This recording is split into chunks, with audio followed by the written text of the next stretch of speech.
When it comes to SaaS products, it's important to capture user feedback as close to their experience as possible.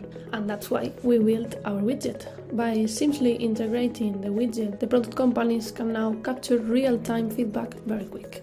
For doing that, the first thing you have to do is create a new project in Stomio and type a name, NPS. Next step, you have to select your project type.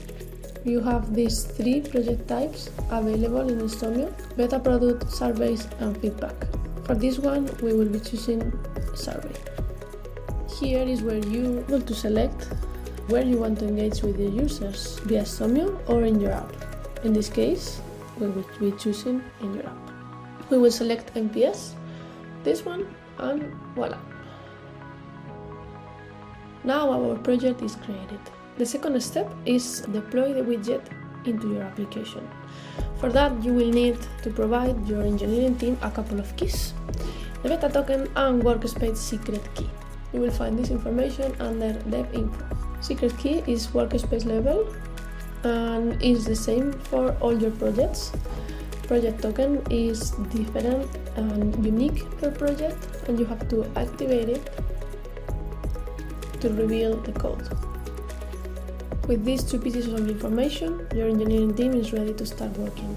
To know more about how to implement it, you have documentation available. They will be able also to customize the widget position on any specific requirement, like who will see this widget in case you want to target specific users. And the last step, once everything is deployed, you will start receiving feedback from your users. And this is how your users will see and interact with your widget.